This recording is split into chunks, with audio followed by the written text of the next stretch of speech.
The earliest conversation I had about Rogue Nation was with Tom when we were making Edge of Tomorrow. We were working on the script for that movie one night, and we'd had a very long discussion about story. And Tom said, you should direct the next Mission Impossible. Chris and I have the same sensibility in storytelling and the same love of films and the same kind of movies. He was an untitled writer of Ghost Protocol. And, you know, he and I spent a lot of time discussing this franchise, and he knows it inside and out. Just set, let's shoot and go. Well, my original vision for the film was to take all four of the films that came before it and lay them on top of one another and look for the holes. It really is you.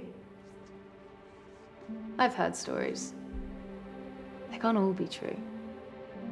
With each film, I always walk away and it's like, okay, what did I learn? What can I do better? And McHugh's very much like that. Earliest idea from the story is that we didn't want to have an internal rift in the IMF.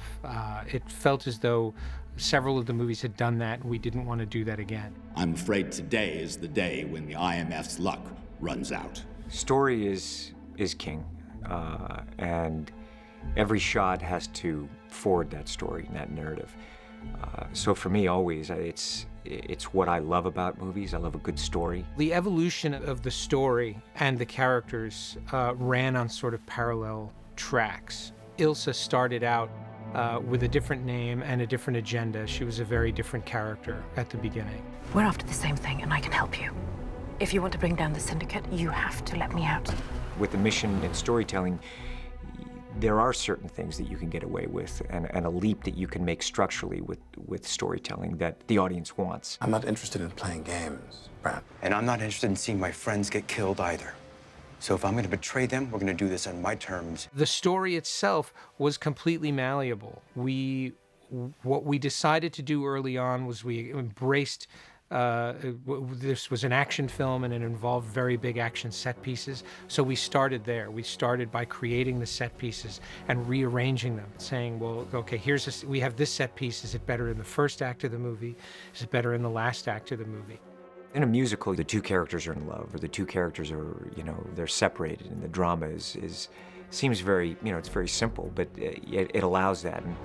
And there's a progression of story with each number when it's done really well.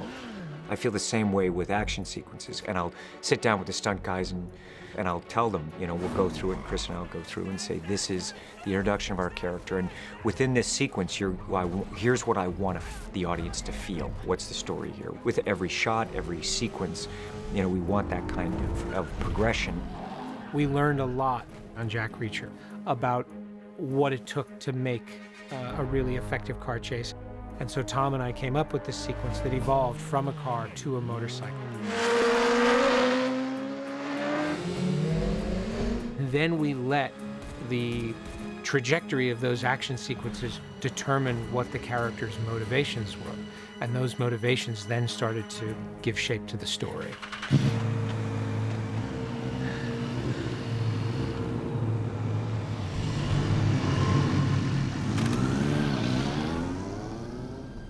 Once you have that kind of suspense, it allows for character comedy and character drama. What Chris is also brilliant at is writing for the actor.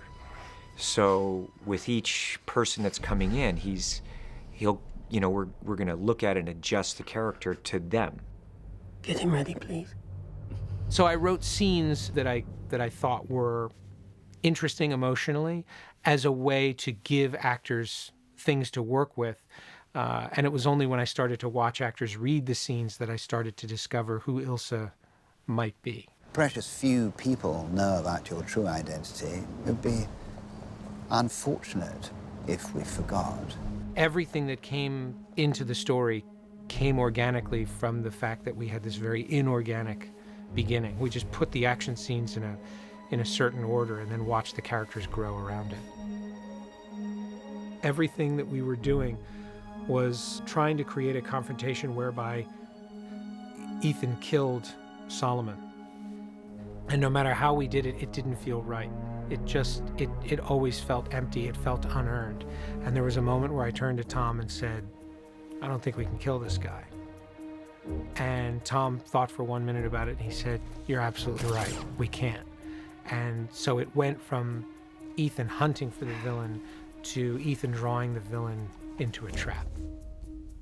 We're constantly rewriting and working. You don't know what's going to happen next. The movie is shifting around us all the time. Face to face. Just as you wished, Ethan.